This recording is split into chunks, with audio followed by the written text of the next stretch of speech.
am your father, Luke. Why did Josh? That's such a Why bad. does Josh do that? It's okay. We love him just the way he is. Okay. Hello and welcome to another episode of the Greater Meaning Podcast. As usual, I am your host, Andrew, alongside my two co-hosts, Nathan And Joshua. Hey there. Welcome as we unravel biblical history with a side of laughter. I'm one of your hosts, and I'm here to tickle your funny bone while exploring the deeper meanings behind those ancient tales of the Bible. Get ready to laugh, learn, and maybe even have a divine revelation or two. Josh, cut it out. Let's dive in with the... Josh. Rated it. No, let him finish. He wrote this. Let's dive in and find the humor in the holy. Wow, the humor in the holy. The holy. It rhymed. That's not what rhyming is.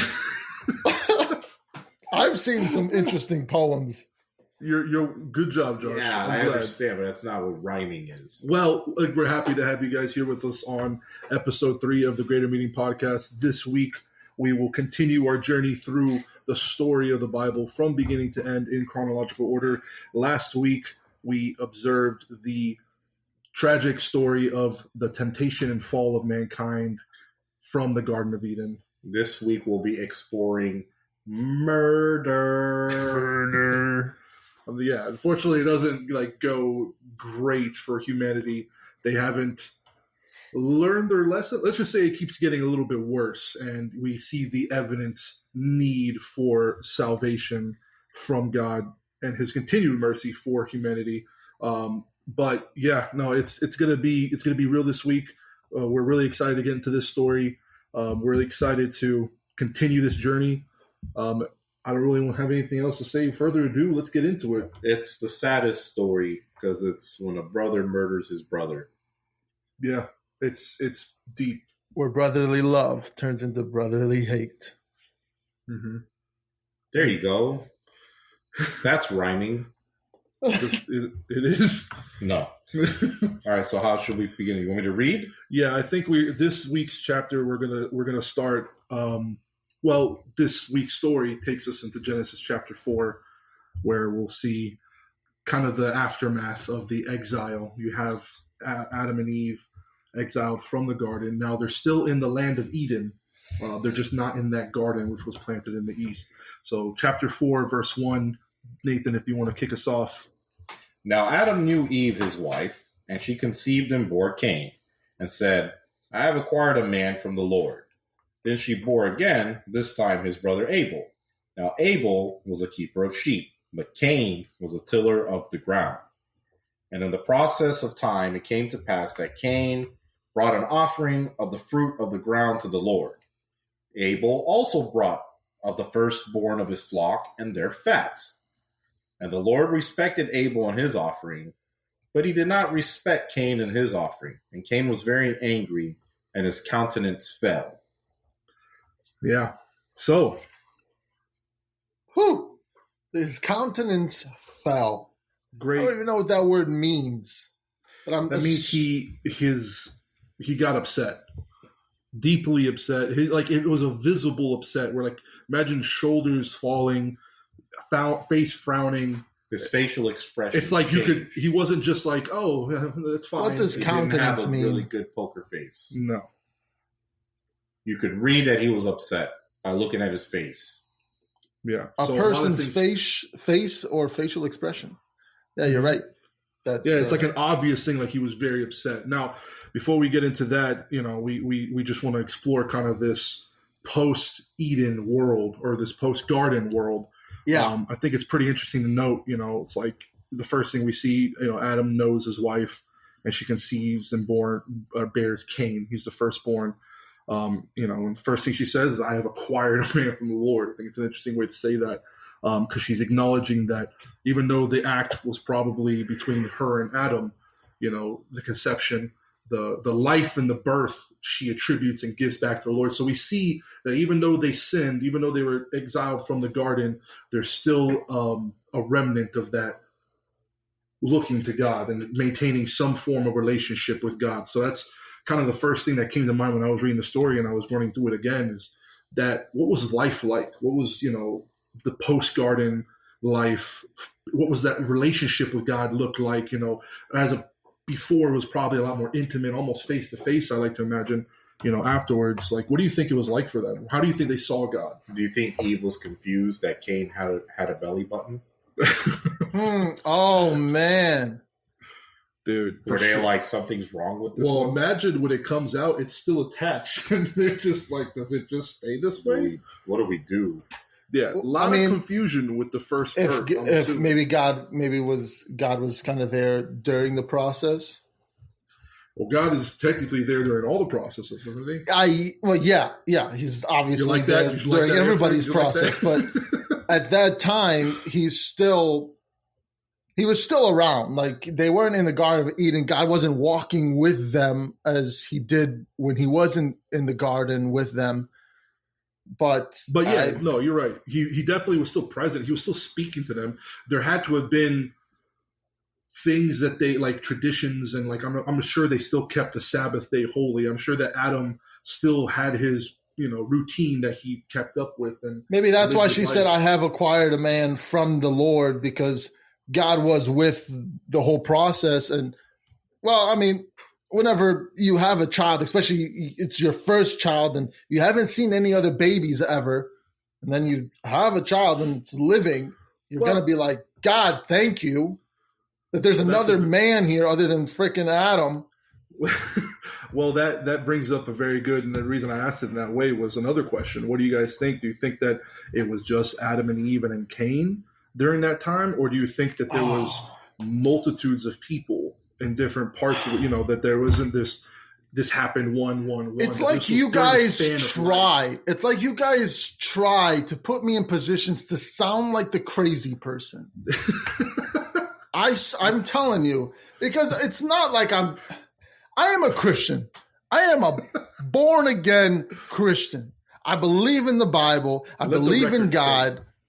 I try, and I'm not the most perfect believer, but I do what I can, and I do try, and I walk in the ways of the Lord every single day. That's best as I can. God bless you, Josh. What's the problem, dude?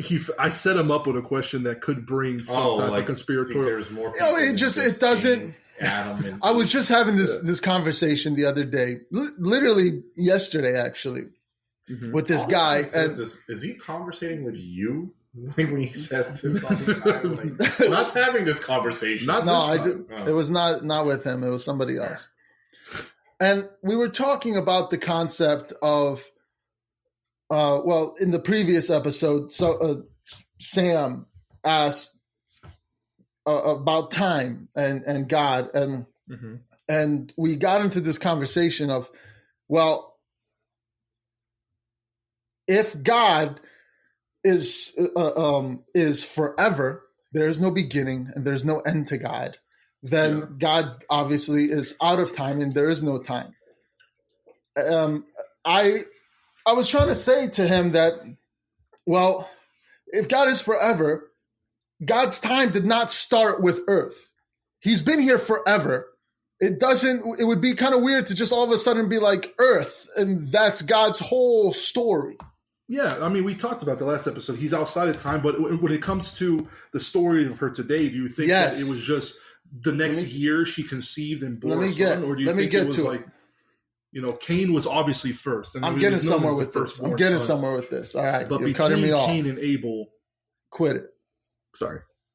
So if let's just say that Earth wasn't like the first thing he ever did. It says in the Bible, in the very beginning, that he created the heavens and the earth. Mm-hmm. In the beginning, it says, the Bible starts out with, in the beginning, he created the heavens and the earth. In the beginning of what? In the beginning of the Not in the beginning of time. No. Because if time is forever. Yeah, exactly. Time for us. Yeah, it's for us. So if the story of the Bible is of the whole thing of earth, then in the beginning of the whole conception of earth, that's when the heavens and the earth was created. Now, if God is forever, theoretically, we were discussing, could there have been other planets, other things that he has done before? Maybe you could even say like, Mars used to have water. The whole thing of life is you find life on other planets, and if it has water, then there theoretically would have been life there. So if he did other things, and that's where we also have this, because it says somewhere else in the Bible that he has with the sons, when Satan went up to the throne to have a discussion with God in Job, he barged into a meeting where God was having his meeting with the sons of God, the children of God, the sons of God. So we know Jesus is a son of God. Now let's say on these other freaking universes, I don't know, but let's just say on these other things before this, that there was, without sounding crazy, that there was another quote unquote son of God on each one of those universes. Because you're going like into different. Yeah, I'm going into different realms. So if there was other people, I get where you're going. Let me slow you down there, champ. Just relax. God, Jesus, the Son of Rick God. and Morty episode. Second time you're gonna remember. So, Josh, Rick and Morty's a cartoon, man. Dude, listen, so I'm sorry for the way my brain thinks. Okay, just let me explain, because it's okay the way your brain thinks. No, it's not. I'm just. I thought about the same stuff. No, I've had thoughts like, are there other universes? Let's just be honest. You kind of say it. I mean, it's like other people pretend like they don't. Like, oh, I only think about the Bible the way it writes, and I've had that thought. I'm not that pious. Let me just tell you straight up why I don't believe, but don't say the same things when I read, and when you gain a further understanding. When you look at, for example, other planets, the way you were trying to go, other peoples, other assemblies of hosts, other heavens and earths, other Son of God, there is understanding the Son of God. Jesus. It didn't say son. It said sons. It said children. But you were kind of alluding towards that. Jesus is one with the Father, as the Father is one with Him. They're part of the same. They're the three in one. So to say no, there wasn't another Jesus for another world, or there was. Now God is so massive and vast and so complex and so beyond our understanding. Can I say that we're the only ones? There are biblical evidence to say yes, and there's also, people that theorize other way. My question specifically, before we get too much in the abstract, were there other people on Earth before Cain? After not before Cain, because Cain, or maybe even in the garden, but between Cain and Abel, or during that time, because later, when Cain does get in trouble and he gets sent away, he's afraid of people. He's afraid of, if somebody would find me, does that, and I want to bring that question up later, but I just thought it was interesting the way it was brought up, the story of how Cain came as the first human. I thought it was interesting to understand the way the world looked. Well, maybe they had daughters and Adam had more kids with those daughters, but Cain is the first son he had with Eve. Who knows how much time has passed? Exactly. That's kind of one thing I wanted to bring up. Now, we see that not only is there two sons mentioned. Because women don't count. That is not true. Women definitely. It's not true. But I'm just saying, I don't know if they would record, Well, unfortunately, later on. They like these ancient. But they do, because in the New Testament, there are many very notable women that are major part. New Testament. And in the Old Testament, there's a woman judge, and there's different. Well, you have to assume that they were in the garden. You have to assume that they were in the Garden of Eden for longer than just a day. There's also Samuel's mother. There's also. You guys are still talking. Sorry, I'm saying you have to assume that they were in the garden more than just a day. So. Chapter 2 of the Bible, where it talks about the Garden of Eden, and then chapter 3, where it talks about the fall, that wasn't one day. That wasn't because if it was just one day, imagine how much of it was. Imagine, but big of a fail. This is all conjecture. Exactly. It's just we lasted one day. It could have been one day. It could have not been. These are not things that I don't think it was. Could be, could not be. These are things. I think Adam's life in the garden must have been a long time, because the process of even naming all the animals is more than just a 24-hour thing. There's a lot of animals out there. Good I point. think it would take me probably, 15, 20 minutes? nah, I'd say a good. Nah, 9 he had hours. to. I imagine Adam sitting there and like looking at animals and sometimes staying there for maybe 20, 30 minutes, just really studying Maybe it. he had adventures with each animal. Maybe he did. And that's why he's like, this bear is not good. It doesn't help me. It keeps trying to go off and fish. Suffice And it to say, I'm trying let's to look get at back the to stars. story here before we go. We too are much. adding a lot of story to Yeah. the very non-story of the first 5 chapters of the Bible. Well, that's the thing. And you guys listening out there, we want to try to encourage you to pick up the Bible, read it for yourself, investigate these things, and try to find a greater meaning for yourself. Now, going back to the story of Cain and Abel, Cain is born, Abel is born. They're both given roles. Abel was given the role of being a shepherd, so watching the flocks, the sheep, and stuff like the livestock. And Cain was a tiller of the ground. So I think that's pretty interesting because Cain, while they're both working towards sustaining the household of where Adam was, it's almost like Cain was serving more directly towards the curse that Adam was given. Now, it's interesting to note, we talked a little bit about this last time we had this episode about the curse of Adam and all that. But what's interesting is we didn't mention, and one thing I glossed over and I didn't mention specifically that could help us understand that is that because Josh, you talked about Adam's curse and how you thought it might have just been for Adam and not the rest of people the way it was phrased. Yes. Well, if we look at it more closely, actually, the ground is what was cursed. Yeah. For Well, that's Adam. what we said last episode. Yeah. So just so that we know, and we see that Cain is directly I believe serving. we said that the last episode. I believe we said that the last episode as well. Yeah. But I think it's interesting. Yeah. And Abel served differently. Now, Shout out to episode 2. Exactly. Now, there's obviously an emotional attachment, and I've had this conversation with you, Josh, between the differences between farming and herding. Yeah, which one's harder? Nathan, which one's Nathan, harder? let's ask you a Farming or question. being a shepherd? How many conversations do you two have About the Bible? without me? I don't know. A lot. it seems. A lot. Okay. What'd you ask? What's harder? Yeah, what do you think is Trying harder? to recall me and include me in any of these conversations, or all right. What was the question for real? What was more different in your mind? What do you think is more difficult, or what involves more energy? Farming or herding sheep, or being a shepherd? Oh. On the one side, there's farming. Where you have the other to, side, there's herding dig. sheep. Oh my You gosh! just have to sit and watch. Oh my gosh! Let me think. Don't think too hard. One side is herding sheep. The other side is farming. Okay. Are the 2 options again? Oh my god! Okay, we're gonna go ahead and just give you. I'm gonna give you my answer. What do you think? I don't know, man. I don't know a farmer or a herder of sheep. I don't know. All right. I'm farmer. Andrew's saying shepherd. I I'm not already saying know this shepherd. conversation. I'm saying they're both kind of equally as difficult. No. I used to say that. One's more difficult than the other. I hate you so But much. the question is, which one?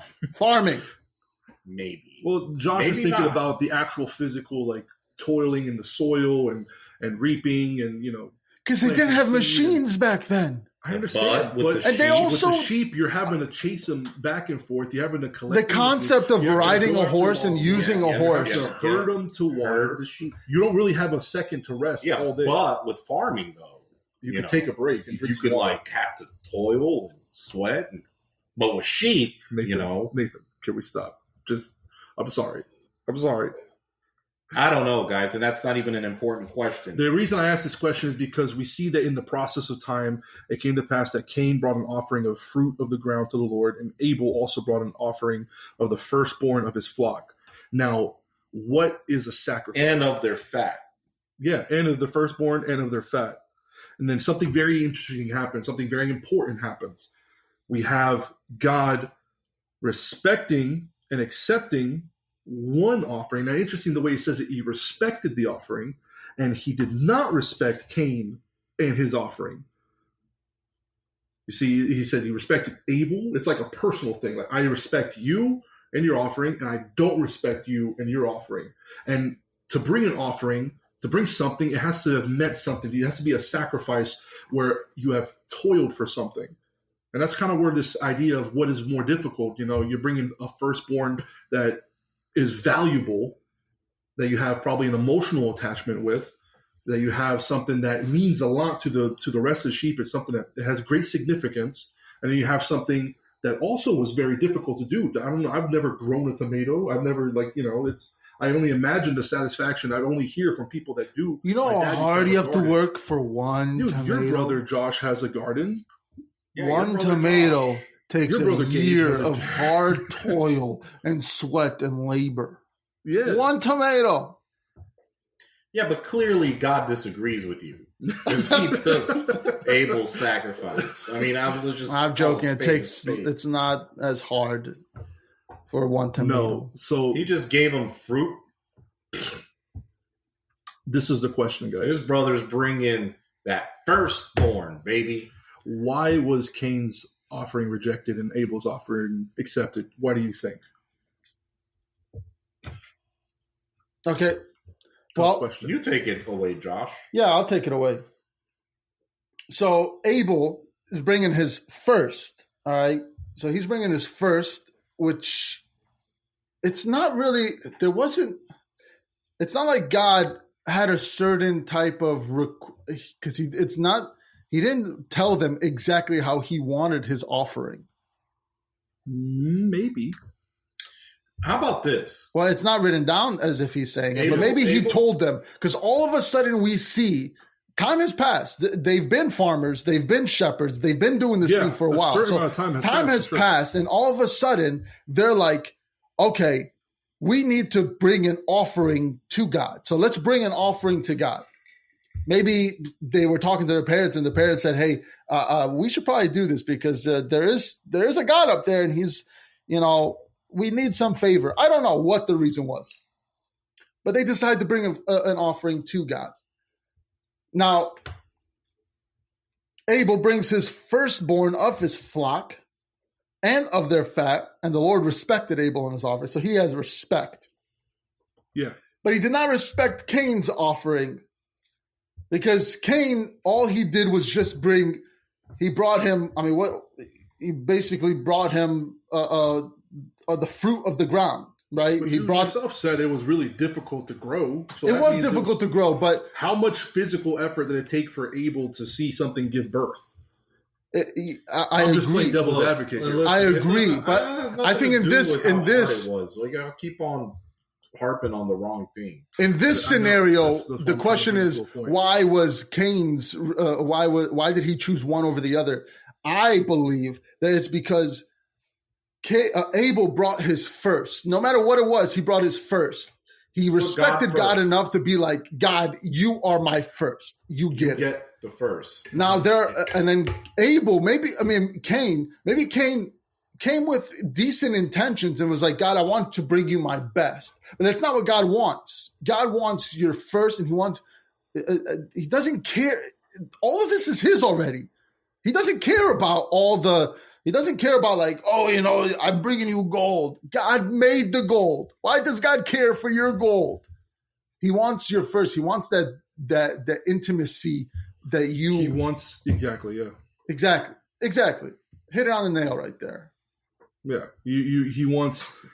It's the status of the person, not necessarily the effort of what it of the actual offering. It's the status of the heart, and it's the status of their own belief and their faith.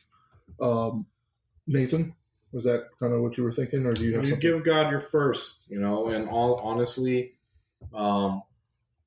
who's to say Abel even waited for the second before giving the first?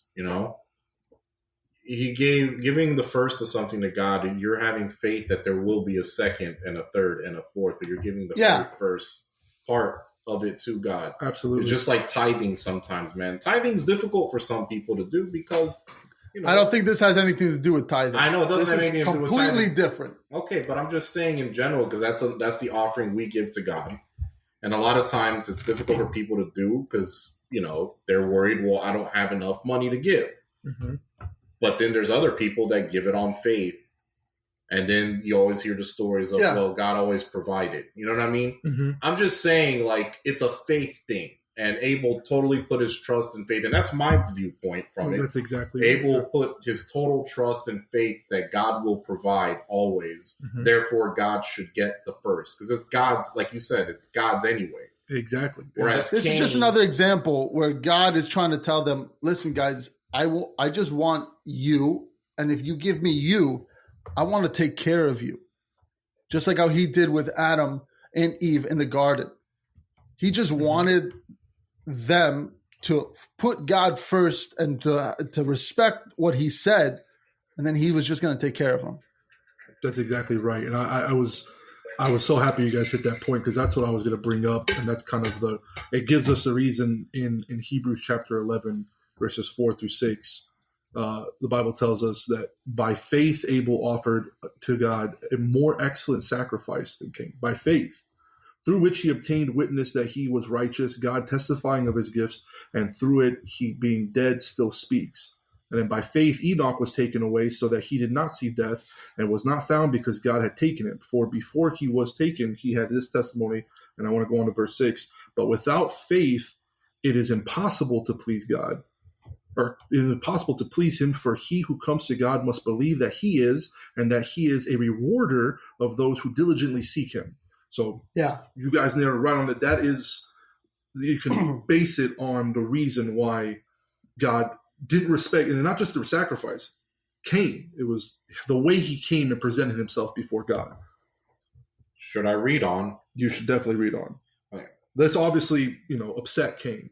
I mean, it's the same thing later in the Bible. Also, another good example was with that with the old lady that gave her last penny, but her only penny, and she put it in the thing, and everybody's like, she gave the 2 coins and gave more than all the ones that yeah, and then everybody else was like putting a bunch of money down for everybody to see and stuff like that. And that's going to be in episode 451. Yeah. But how many people do we know that go to Bible with their best church clothes and they're with the best car, like showing up with their freaking Maseratis, with their Rolex, and with probably their gold chain? I don't know. I show up with the gold chain. Easy there, buddy. Okay. I like my gold chain. But they show up with this whole presentation. And then when the offering bucket, whatever comes around, they make sure everybody sees that fat envelope they stash in there. You know the types of people I'm talking about. Yeah, too. no, I get what you're saying. And again, it's not necessarily about tithing, those are the Cains. Offering a sacrifice to God, and those are all the Cains. Coming to God is coming to God correct is very, very important, and we'll see in the Bible it's something that's like not taken lightly, especially when you have the tabernacle. We're not all Cains, Josh. I mean, calm down. The first son. God knows the heart. God knows the heart. All right, let me read on before we start just criticizing everybody. So the Lord said to Cain, "Why are you so angry? And why has your countenance fallen? If you do well, will you not be accepted? And if you do not do well, sin lies at the door. And its desire is for you, but you should rule over it." So we see that his countenance falls.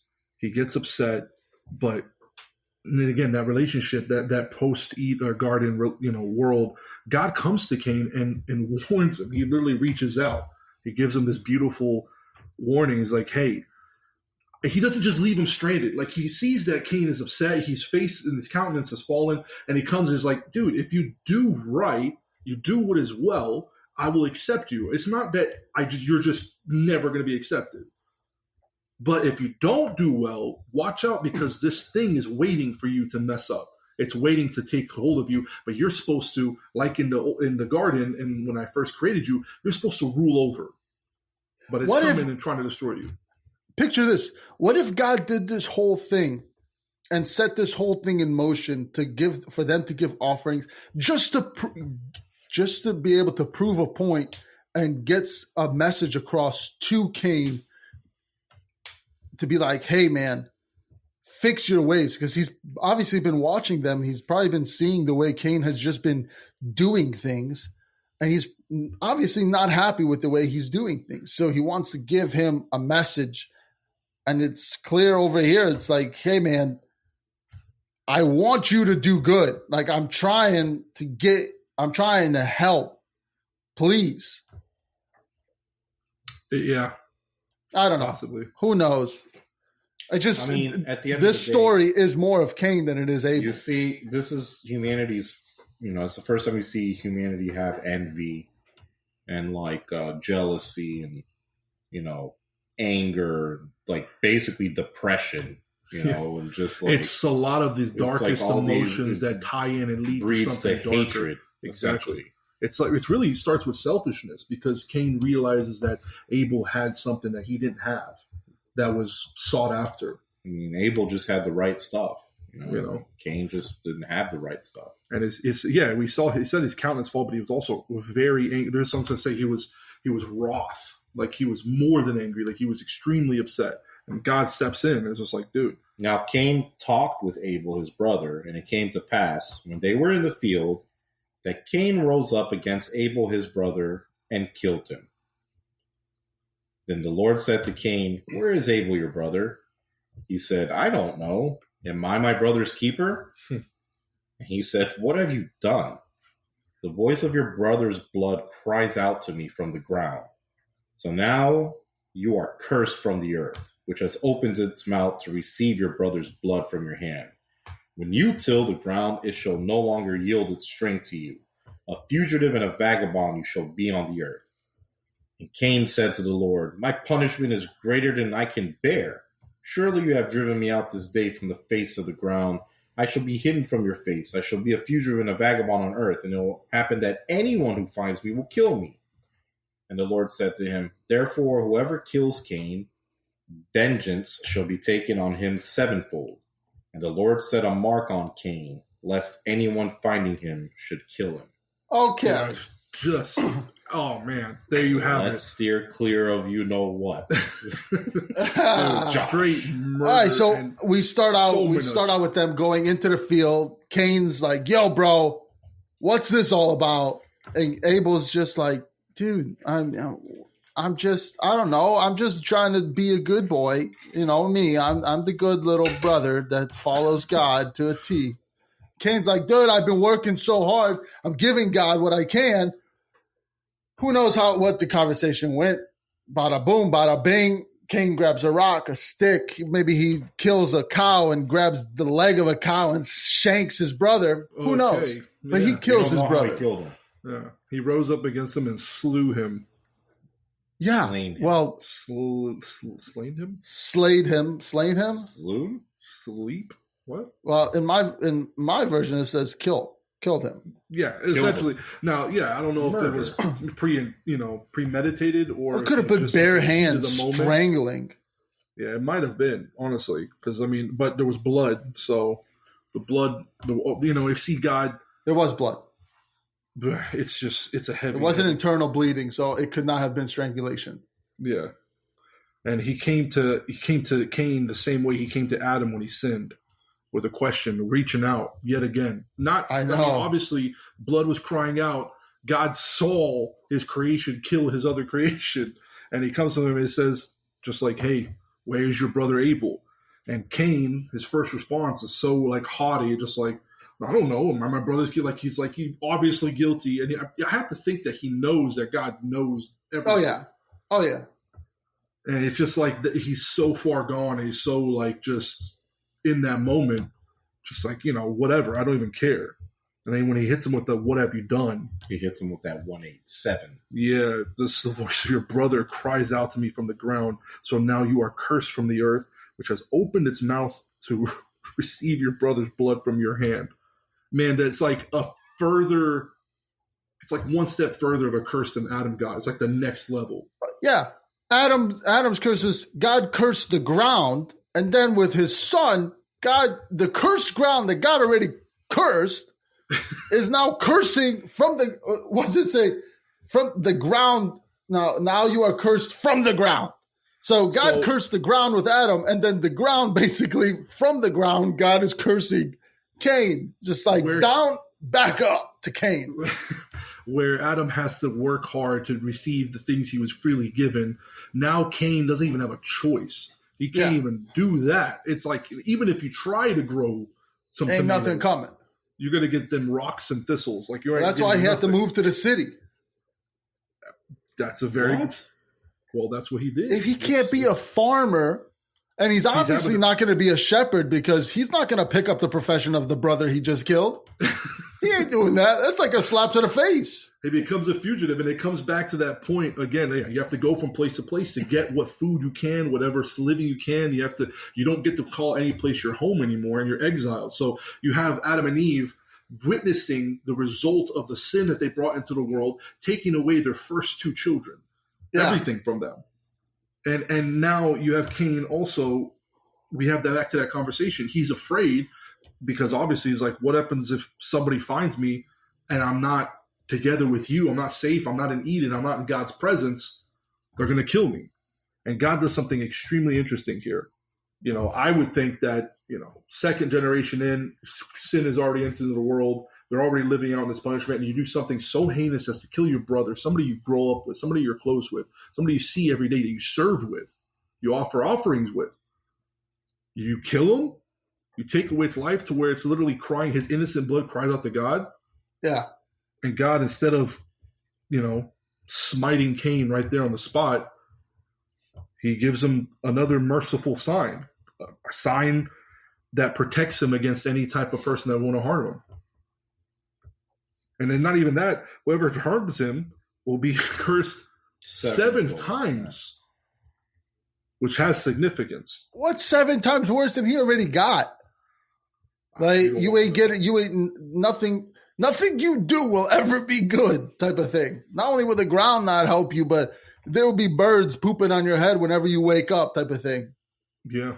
I mean, I was looking into some different ideas. We're not going to go into some of the crazier ideas. Okay, give me some slack, bro. Come on. We're not even going to go into it, but let's just say the mark of Cain. There's some people that believe a certain way that is completely wrong and no biblical evidence and doesn't even make sense. There's not any biblical evidence for anything that we hypothesize about what the mark of Cain could be.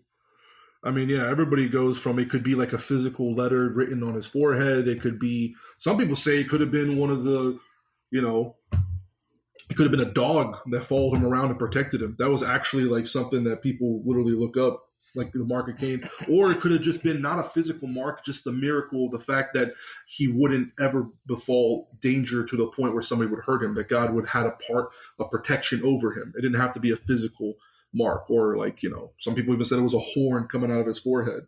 There's lots of different theories to what that mark could be, but I guess the main point to understand would be that the punishment is greater than I can bear. His reaction: you have driven me out this day from the face of the ground, and I shall be hidden from your face.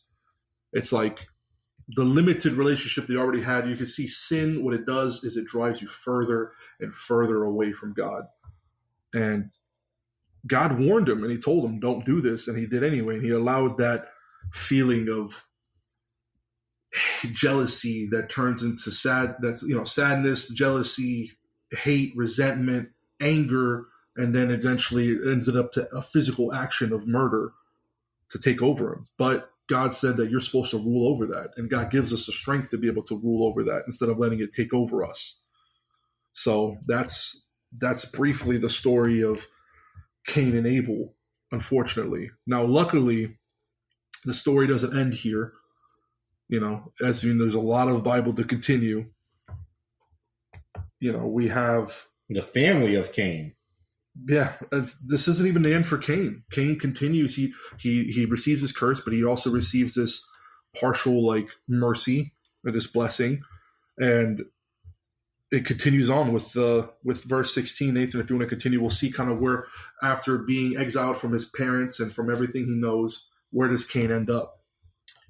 Then Cain went out from the presence of the Lord and dwelt in the land of Nod, on the east of Eden. And Cain knew his wife, and she conceived and bore Enoch, and he built a city and called the name of the city after the name of his son, Enoch. To Enoch was born Irad, and Irad begot Mehujael, and Mehujael begot Methusael, and Methusael begat Lamech. Bunch of really hard to say names. I'm so happy you're reading this. then I'm probably butchering most of them. Then Lamech took for himself 2 wives. The name of one was Adah, and the name of the second was Zillah. And Adah bore Jabal. He was the father of those who dwell in tents and have livestock. Interesting. What? Yep. His brother's name was Jubal. He was the father of all those who play the harp and flute. Mm-hmm.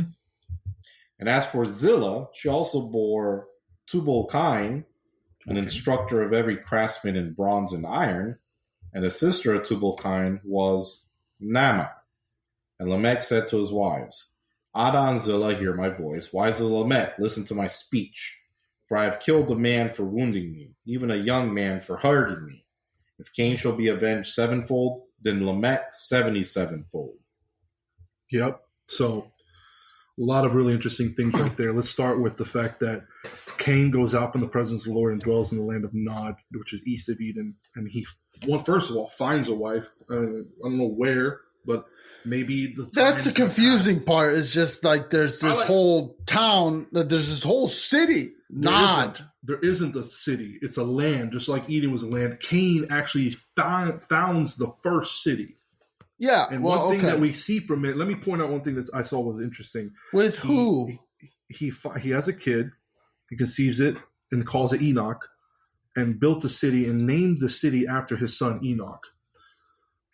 It's theorized that as Cain is a fugitive, goes out in the world, there isn't a point of repentance for him. Whereas Adam and Eve, they kind of turned and still sought to serve the Lord and taught their children to serve the Lord.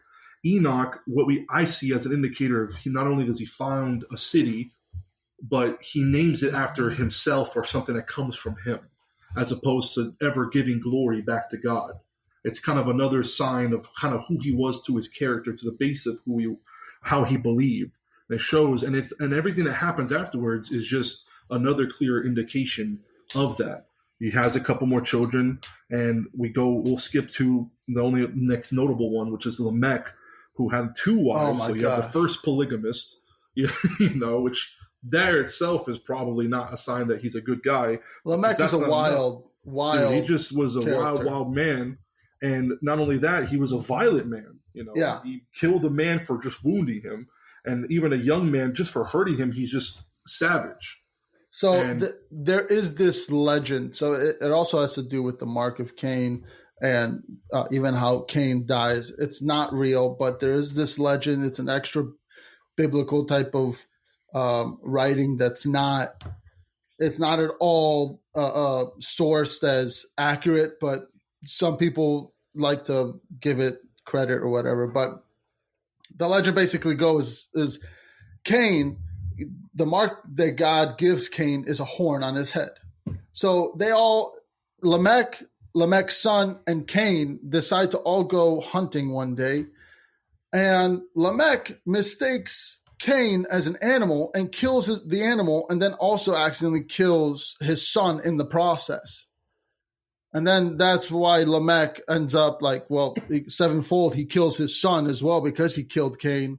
And then his generation, his descendants are basically completely going away from God, which is also part of the sevenfold type of curse, where just God not only curses you, your life, but everything after you.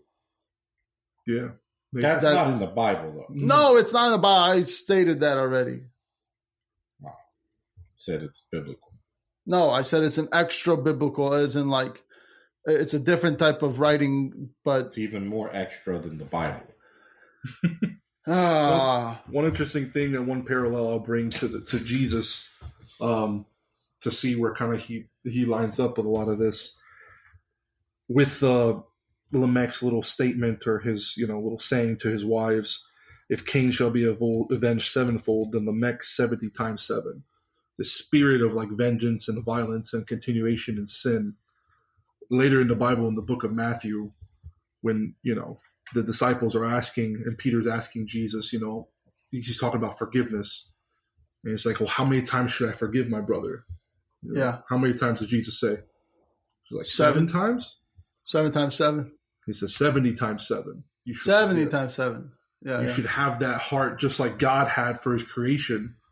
And you can see how far away this part of the world has fallen to where they're multiplying, and you can see that kind of this deviousness and evil expanding throughout the realms of the earth. And it's interesting because now we go back after following Cain and seeing kind of where he settles and seeing what he's multiplying and putting out into the world. We go back to Adam and Eve, who now are just, probably just destroyed. But as time goes, it says Adam knew his wife again. And she bore a son and named him Seth. Mm-hmm. For God has appointed another seed for me instead of Abel, whom Cain killed. And as for Seth, to him also a son was born, and he named him Enosh. Then men began to call on the name of the Lord. Yep. And that's where chapter 4 ends now. Woo! Okay. There's Time to two get days into the nitty gritty. Okay, I'll let you go. So real quick, because we're also going to cover kind of the line of Seth, I want to end this episode with... we did it. We didn't do anything. If anything, humans kind of really there wasn't a lot of laughter in this episode just because it was kind of just a lot of sadness and depression and murder and anger. But unfortunately, this is the reality of what happened in the Bible. And we want to end this episode with the kind of the lines. There's genealogies that follow in the first part of chapter 5. And a lot of very interesting... Lions. He ain't lying. It wouldn't be a Greater Meaning podcast episode if there wasn't a lion reference. That's true.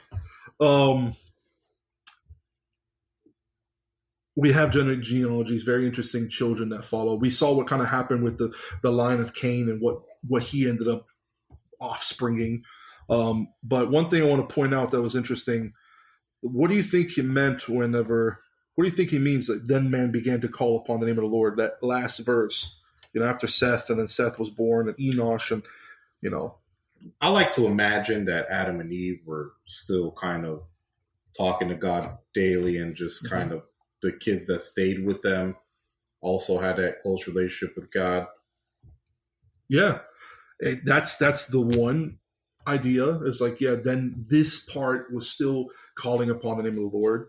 Or some people kind of believe that they're starting to become the minority, and evil was spreading so much to the world that they're affecting each other. And we will see in this next chapter, the genealogies, they weren't staying still. They were also growing, and people were being born, and they were being oppressed to the point where they needed to call upon the name of the Lord almost like as a help me. And why?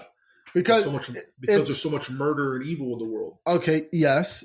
And well, obviously the Adam and Eve and Seth and that whole line, they're not getting involved with them. So if they're not getting involved with the land of Eden, technically, because Cain was kicked out of the land of Eden. Yeah, well, you're right. No. They could be in the land of Eden because the Garden of Eden was the Garden of Eden, but that doesn't mean that they couldn't be in Eden. You know what I'm talking about? That Cain was, and he left to go to the land of Nod, and he likes his children. Cain, but I'm talking about Adam and Eve. Yeah, I know. That's what I'm saying. Yeah, two different places. Seth. Okay, so Seth. So this whole time, and it was interesting because even thinking with Adam and Eve, and when we were talking about what's their purpose and stuff like that, well, there wasn't really, from the looks of it, there wasn't really worship. There wasn't a worship type of thing. God gave them stuff to do. They were doing it. Same thing with Cain and Abel. You talking about like after the garden? I'm talking about just in general, like the whole worshiping aspect of getting, like calling out to the name of the Lord. I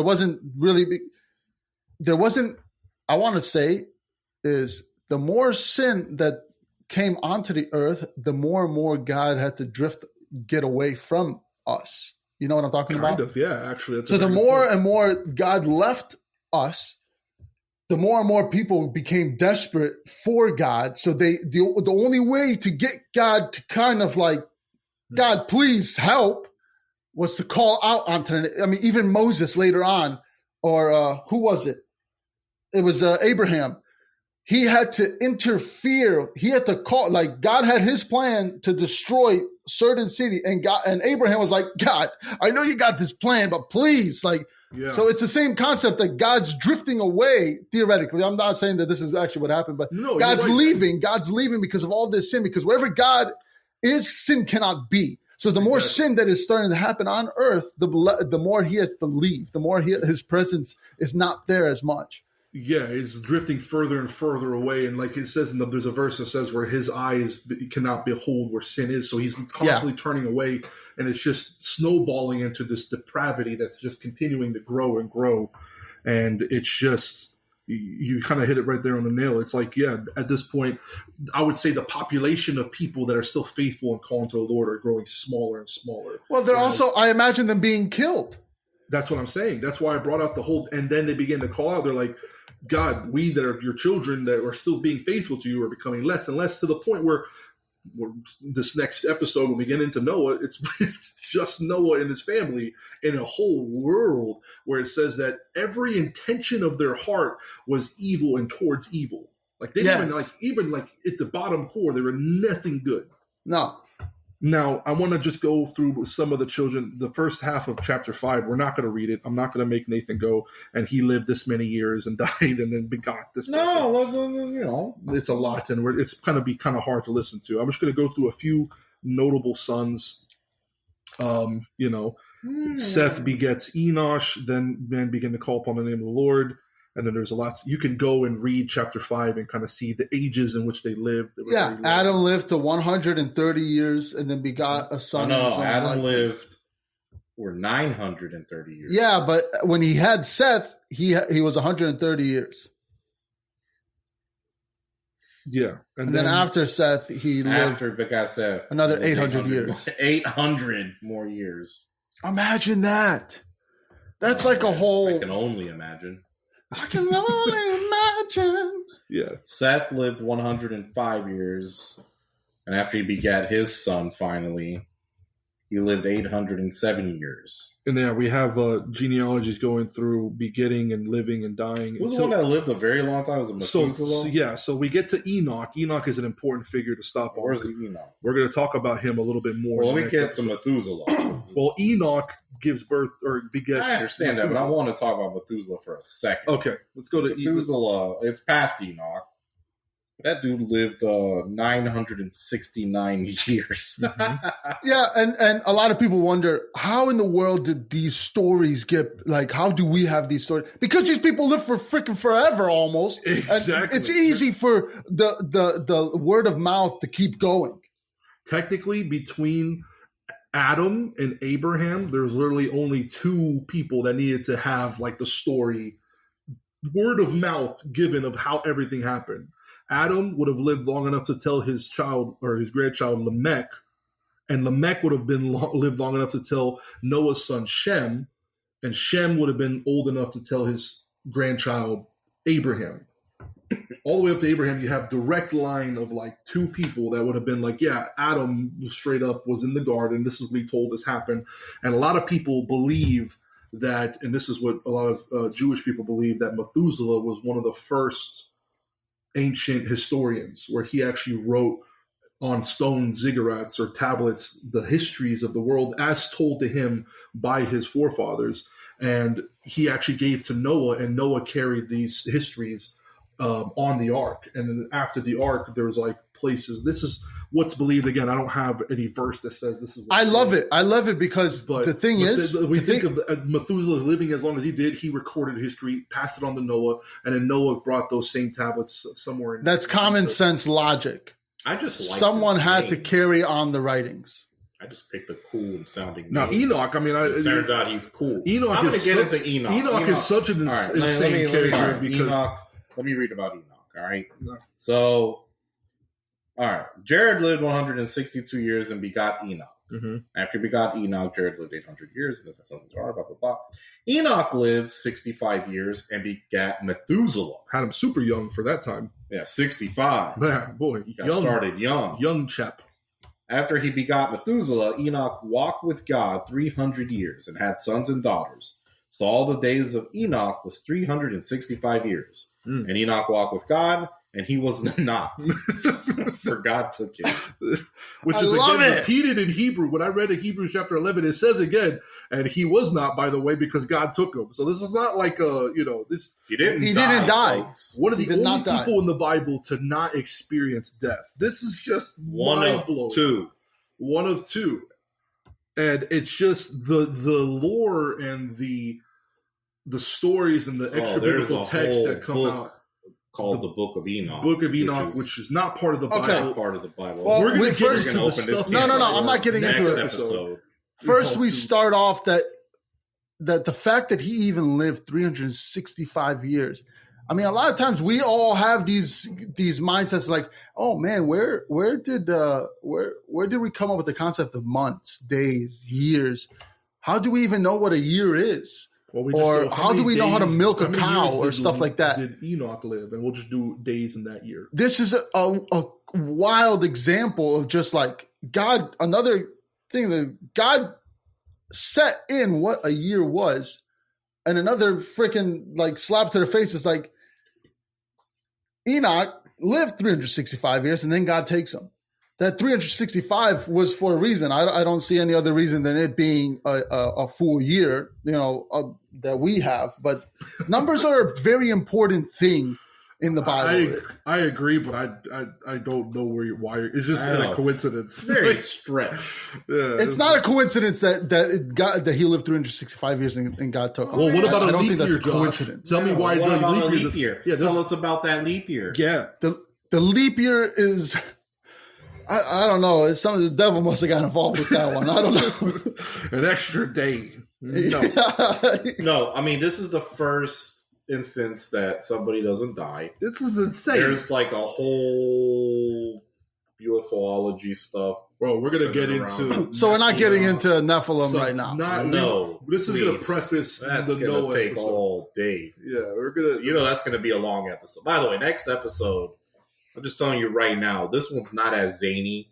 Next episode's gonna get in the weeds a little bit with all the. We're gonna come prepared. Next episode, I've already done a ton of research, and we've already spoken a lot about our this. whole lives have done research on this. This one is going to be a big one because it talks about a lot of very interesting elements, to say the least, that aren't really brought up in the Bible too much later. But if they're written in the Bible, are like history of the world.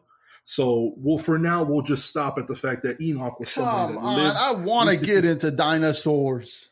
Well, we're going to get into dinosaurs. We're going to get into giants. We're going to get into the sons of God, angels mixing and sleeping with women and having race of, genetically corrupted beings, and the whole world getting flooded because God has to pretty much flush it all away. But we'll get into that. Now, here's a funny thing. Methuselah lived for 7 years and begot Lamech. So it's funny how, they both name their kid the same. There's two Lamechs. Remember, there's one bad Lamech. Why are they copying each other? Well, everybody always names are popular. And there's a good Lamech, the Lamech who is the father of Noah. And it's interesting because Lamech, this is the first one that's quoted as saying, when Noah was born, this one will comfort us concerning our work and toil of our hands because of the ground which the Lord has cursed. Shout back to the curse in the garden, how the ground is cursed and you have to work it. And after he begot Noah, he lived 595 years and had sons and daughters, and all the days of Lamech were 700. Now Noah was 500 years old, and Noah begot Shem, Ham, and Japheth. And that's where we're going to end today's episode with Ham and Shem and Japheth. Is it Ham or could it be Ham? Now there is interesting stories to why would Lamech think that Noah's special? Like why would he prophesy this over this one individual? Was he glowing in the dark? Maybe. I'm not. That's not in the Bible. Snap. It's. Let me be very clear. There's a lot of extra biblical apocryphatic texts out there that are not hidden works. They're not banned books because there's truths in there that people don't want you to know. They are not biblical because they are not considered canon by the apostolic fathers that put the Bible together, that it was widely agreed upon to be Holy Spirit inspired scripture. There was, especially the Old Testament, when they had this, the collection of the books in the Old Testament, they were already pretty much set in stone as this is agreed upon as you do know that the Jewish scripture by the time Jesus was born.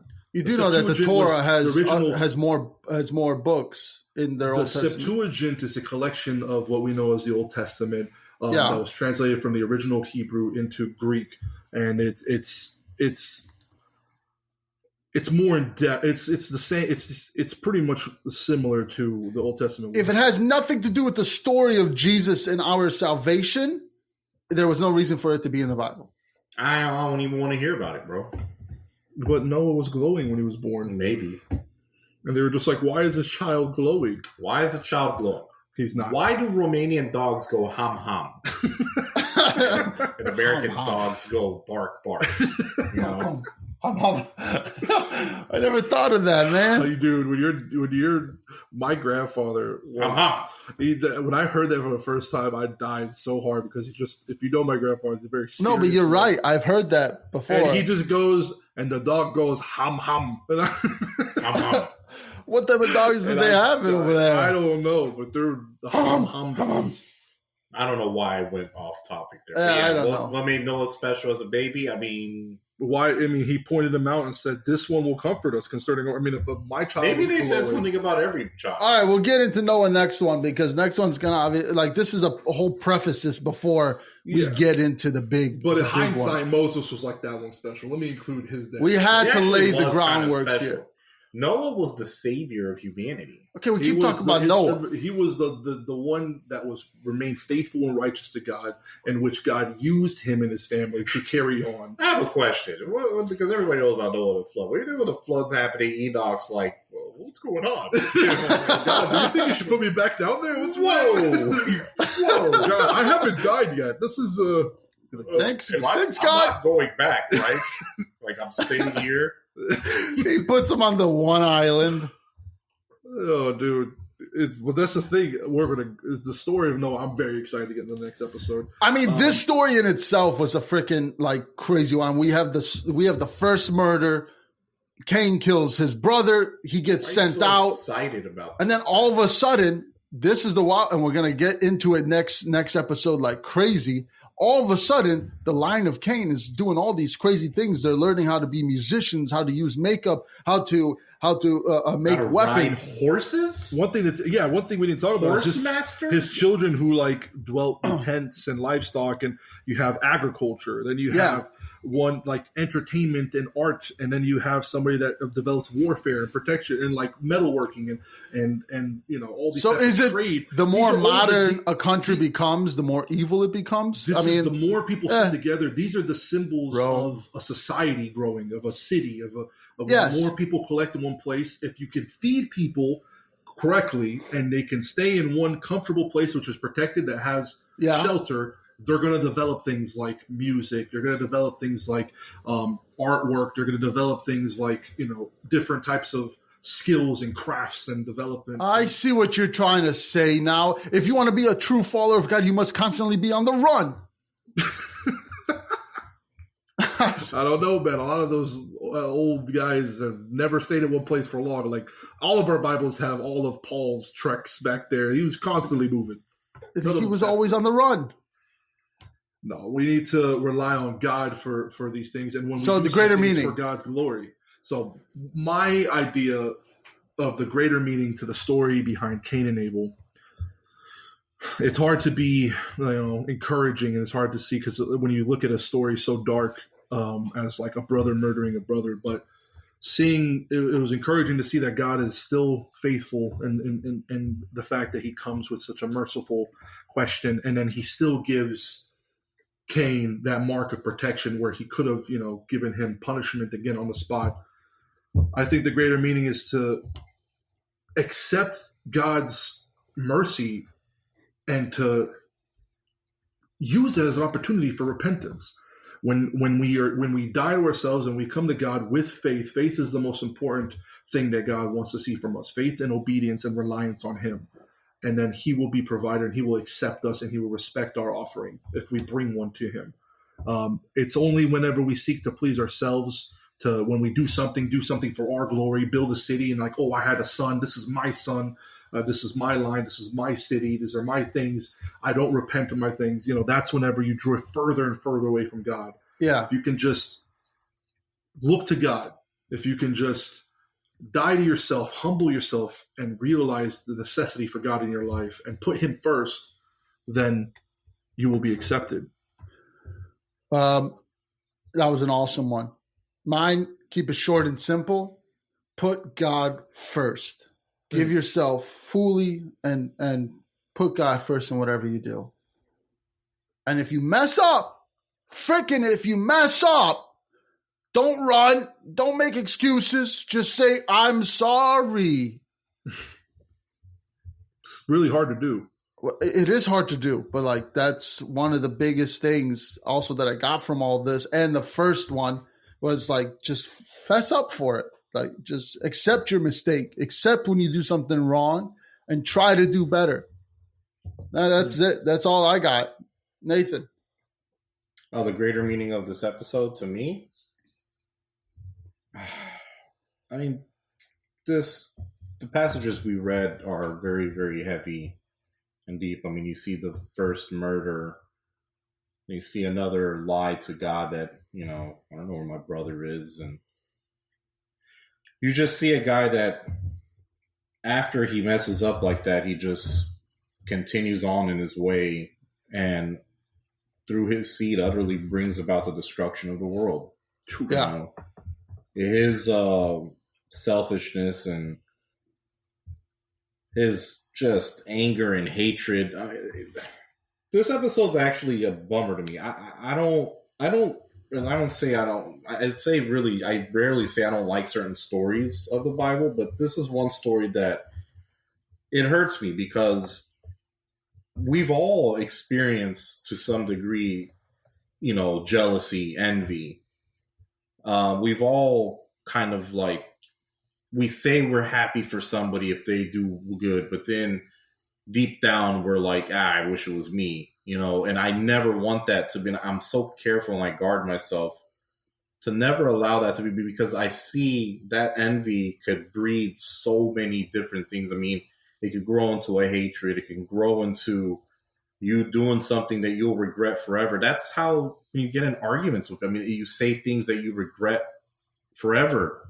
And then you're too embarrassed or too ashamed to even ask for an apology after that. Or the worst is when you just double down after you make a mistake. You like double. That's what Cain essentially kept doubling down, and his kids double down after him. They're like, no, God, if God puts a mark on us, well, we're not children of God. That's essentially the attitude they took. Like, it's crazy. Like, they became insane. Yeah. They lost it. Yeah. And it's just, and there's this other family, a very small one, their forefathers and Seth, that they're like, hey, God, we're seeking to worship you. And it's like such a constant, like, one's like light, one's just darkness. This is where good and evil start to have conflict. This is the beginning of that, basically. This is like where through humanity, good and evil start to fight. And I mean, the greater meaning to me, we are so fortunate that Jesus Christ died for our sin. Because you saw, and Josh and Andrew earlier were talking about how God couldn't be around sin no more. He can't be in the presence of sin. God couldn't look towards his creation no more because all he saw was sin. And because of Jesus' sacrifice, because of his blood covering the earth, God now can look down upon us, and we have salvation through Christ's sacrifice. And that's like getting really further down to what all these stories that we're going through. But I mean, that's what it's kind of leading up to. But unfortunately, we did have to have a world like this, and there needed to be a world that was destroyed once, and there needed to be that one family that was like the righteous family, because that family, throughout their bloodline, Jesus Christ came into the world from Noah's descendants, Yeah. But it's like, think about how small those margins were, right? One family, just one, like just any little thing could have gone wrong. It's just like the margins were so small and the stakes were so high. And that's why, like, this episode, it just, every time we read about this passage, I'm bummed out afterwards for like 20, 30, 40 minutes, because I'm thinking like, man, I never want to be a Cain. I want to be an Abel, but are you able to be able? Yeah, but I also don't want to cause somebody to be a Cain. Yeah. Right? And then I kind of want to be like Seth. Reality is, I want to be like Christ and just love everybody and be humble and, worship the Lord with all my heart. Love it, Phil. As always, beautifully said. And that is the end of the episode, everybody. Thank you as always for listening. Thank you for tuning in. If you like what you hear and you want to support us, please don't forget to give us that 5-star review. Leave us a message. Share us with your friends. Share us. The amount of podcasts, the amount of content out there that is with the Bible, it's always, there's a bunch of good Bible stuff that I've listened to. Yeah, more and more. And we thank you for all the support we've gotten so far. I've gotten a ton of people reaching out saying how much they appreciate, somebody wanting to tell the stories of the Bible in a unique way. And we want to keep doing this for you guys. We want to encourage you to open the Bible. We want you to go and seek these stories for yourself, read them yourself, and share what you think the greater meaning is. Yeah. What is the message to you when you read the story of Cain and Abel and you see what's going on, the events transpiring? Share it with us. Send us an email at greatermeaningpodcast@gmail.com. That's greatermeaningpodcast@gmail.com. And we love to share some of the things you guys send us. We're getting a lot of stuff in, so we're going to filter through some of them, and we're going to shout somebody out next time as well. Watch out for pretty soon. We're going to be having a Facebook. We're going to have social media, so watch out for that. Follow us on there. Keep updating. Press that alert button, so whenever you get something from us, that you see it, because you won't be disappointed. We're going to be constantly coming out with bangers. Banger, banger, banger. Yeah, we're gonna keep telling the stories of the Bible, and hopefully we're gonna get as many people to put a Bible in their hands as possible. That's the goal. And also, okay. American dogs go bark bark. Romanian dogs go ham ham. Russian dogs go gav gav. Serbian go av av. I'm Josh. That's Andrew. And that's Nathan. And this is the Greater Meaning Podcast. Thank you for listening. Bubba, Slovak, ha, ha, how, how. Oh my gosh. Bye, everybody. Spanish, they go gow, gow. Wow, wow. Yo, yo.